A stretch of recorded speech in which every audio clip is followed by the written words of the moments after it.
नमस्कार दोस्तों, आप सुन रहे हैं सुनो कहानी। आइए आज सुनते हैं मुंशी प्रेमचंद की एक भावनात्मक और हृदयस्पर्शी कहानी, होली का उपहार। मैकूलाल अमरकांत के घर शतरंज खेलने आए तो देखा वो कहीं बाहर जाने की तैयारी कर रहे हैं। पूछा, कहीं बाहर की तैयारी कर रहे हो क्या भाई? फुर्सत हो तो आओ, आज 2-4 बाजियां हो जाए। अमरकांत ने संदूक में आईना कंघी रखते हुए कहा, नहीं भाई, आज तो बिल्कुल फुर्सत नहीं है। कल जरा ससुराल जा रहा हूं, सामान अमान ठीक कर रहा हूं। मैकू, तो आज ही से क्या तैयारी करने लगे? 4 कदम तो है, शायद पहली बार जा रहे हो। अमर, हाँ यार, अभी एक बार भी नहीं गया। मेरी इच्छा तो अभी जाने को न थी, पर ससुर जी आग्रह कर रहे हैं। मैकू, तो कल शाम को उठना और चल देना, आधे घंटे में तो पहुंच जाओगे। मेरे हृदय में तो अभी से जाने कैसी धड़कन हो रही है। अभी तक तो कल्पना में पत्नी मिलन का आनंद लेता था, अब वो कल्पना प्रत्यक्ष हुई जाती है। कल्पना सुंदर होती है, प्रत्यक्ष क्या होगा कौन जाने।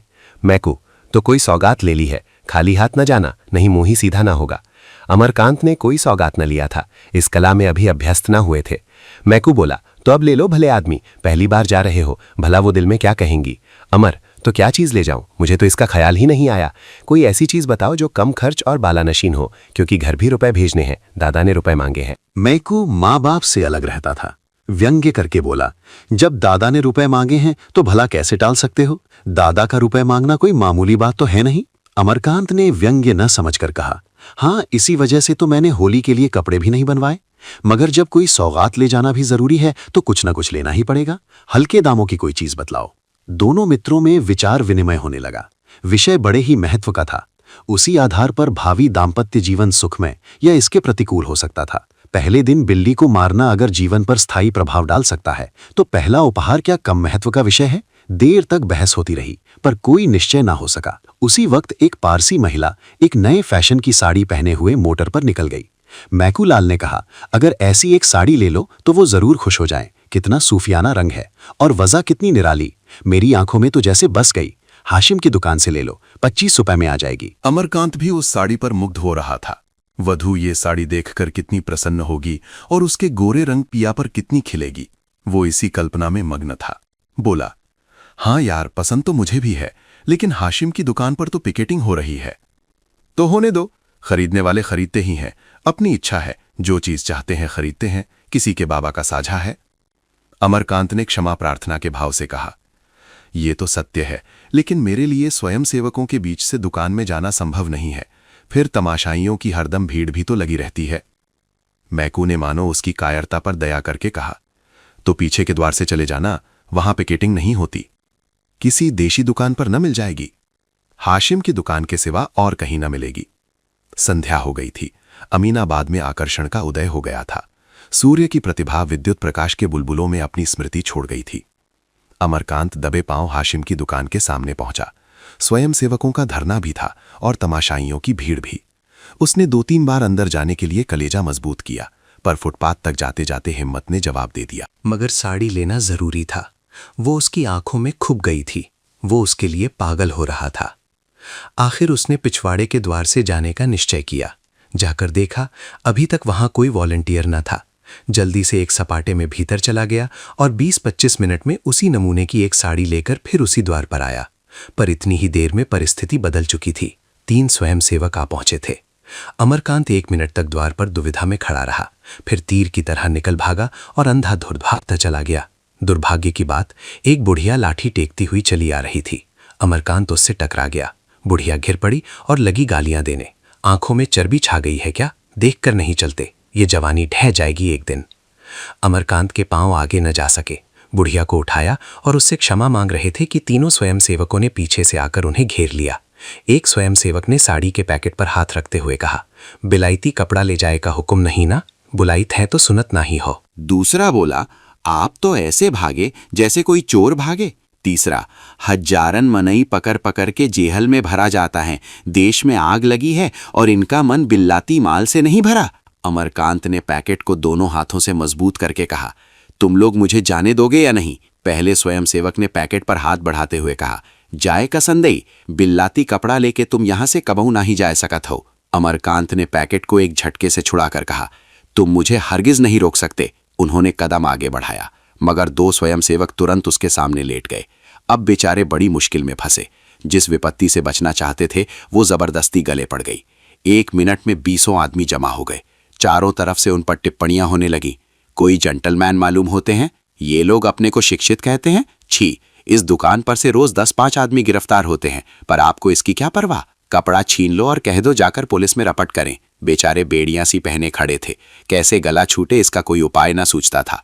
मैकूलाल पर क्रोध आ रहा था कि उसी ने ये रोग उनके सिर मढ़ा।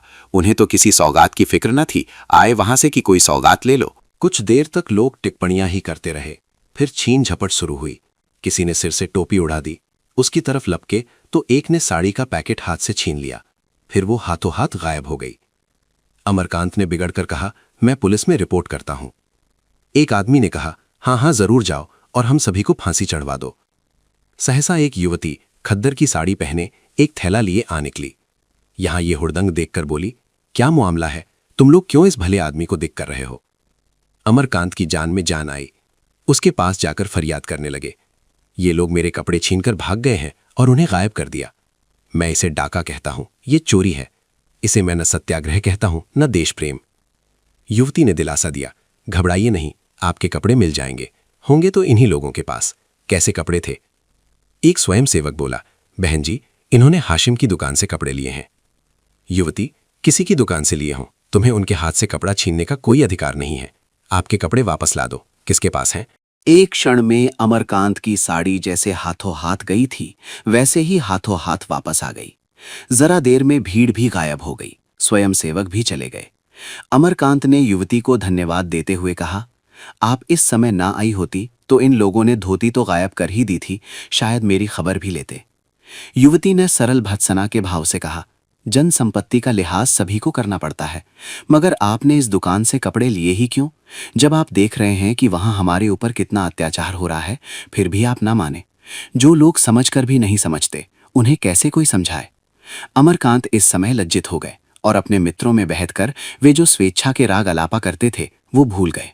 बोले, मैंने अपने लिए नहीं खरीदे हैं, एक महिला की फरमाइश थी, इसलिए मजबूर था। उन महिला को आपने समझाया नहीं? आप समझाती तो शायद समझ पाती, मेरे समझाने से तो ना समझी। कभी अवसर मिला तो जरूर समझाने की चेष्टा करूंगी। पुरुषों की नकेल महिलाओं के हाथ में है। आप किस मोहल्ले में रहते हैं? सादगंज में। शुभ नाम? अमरकांत। युवती ने तुरंत जरा सा घूंघट खींच लिया और सिर झुकाकर संकोच और स्नेह से सने स्वर में बोली, आपकी पत्नी तो आपके घर में नहीं है, उसने फरमाइश कैसे की? अमरकांत ने चकित होकर पूछा, आप किस मोहल्ले में रहती हैं? घसियारी मंडी। आपका नाम सुखदा देवी तो नहीं है? हो सकता है, इस नाम की कई स्त्रियां हैं। आपके पिता का नाम ज्वाला दत्त जी है, उस नाम के भी कई आदमी हो सकते हैं। अमरकांत ने जेब से दिया सलाई निकाली और वहीं सुखदा के सामने उस साड़ी को जला दिया। सुखदा ने कहा, आपका लाएंगे? अमरकांत ने अवरुद्ध कंठ से कहा, नहीं सुखदा, जब तक इसका प्रायश्चित न कर लूंगा ना आऊंगा। सुखदा कुछ और कहने जा रही थी कि अमरकांत तेजी से कदम बढ़ाकर दूसरी तरफ चले गए। आज होली है, मगर आजादी के मत वालों के लिए न होली है न बसंत। हाशिम की दुकान पर आज भी पिकेटिंग हो रही है और तमाशाई आज भी जमा है। आज के स्वयंसेवकों में अमरकांत भी खड़े पिकेटिंग कर रहे हैं। उनकी देह पर खद्दर का कुर्ता है और खद्दर की धोती, हाथ में तिरंगा झंडा लिए हैं। एक स्वयंसेवक ने कहा, पानीदारों को यूं बात लगती है, कल तुम क्या थे आज क्या हो। सुखदा देवी ना आ जाती तो बड़ी मुश्किल होती। अमर ने कहा, मैं उनके लिए तुम लोगों को धन्यवाद देता हूं, नहीं मैं आज यहां ना होता। आज तुम्हें ना आना चाहिए था। सुखदा बहन तो कहती थी मैं आज उन्हें ना जाने दूंगी। कल के अपमान के बाद अब मैं उन्हें मुंह दिखाने योग्य नहीं हूं। जब वो रमणी होकर इतना कर सकती हैं तो हम तो हर तरह के कष्ट उठाने के लिए बने ही हैं, खासकर जब बाल बच्चों का भार सिर पर नहीं है। उसी वक्त पुलिस की लारी आई। एक सब इंस्पेक्टर उतरा और स्वयंसेवकों के पास आकर बोला, मैं तुम लोगों को गिरफ्तार करता हूं। वंदे मातरम की ध्वनि हुई। तमाशाइयों में कुछ हलचल हुई। लोग 2-2 कदम और आगे बढ़ाए। स्वयंसेवकों ने दर्शकों को प्रणाम किया और मुस्कुराते हुए लारी में जा बैठे। अमरकांत सबसे आगे थे। लारी चलना ही चाहती थी कि सुखदा किसी तरफ से दौड़ी हुई आ गई। उसके हाथ में एक पुष्पमाला थी। लारी का द्वार खुला था। उसने ऊपर चढ़कर वो अमरकांत के गले में डाल दी। आंखों से स्नेह और गर्व की 2 बूंदें टपक पड़ी। लारी चली गई। यही होली थी, यही होली का आनंद मिलन था। उसी वक्त सुखदा दुकान पर खड़ी होकर बोली, विलायती कपड़े खरीदना और पहनना देशद्रोह है। आप सुन रहे थे मुंशी प्रेमचंद की कहानी होली का उपहार। ये कहानी हमें याद दिलाती है कि त्याग और सच्चा प्रेम किसी भी त्योहार का सबसे बड़ा उपहार होता है। होली का उपहार में प्रेमचंद ये दिखाते हैं कि सच्चा संबंध दिखावे या धन से नहीं बल्कि समझ और बलिदान से मजबूत होता है। कभी कभी सबसे कीमती तोहफा वो होता है जो दिल से दिया जाए। अगर इस कहानी ने आपके मन को छुआ हो तो लाइक करें, कमेंट में लिखें सच्चा उपहार प्रेम है, और ऐसी ही भावनात्मक और साहित्यिक कहानियों के लिए सुनो कहानी को सब्सक्राइब करना ना भूलें। धन्यवाद। The colors are so vibrant. Yes, it's beautiful. Look at the patterns. Truly exquisite.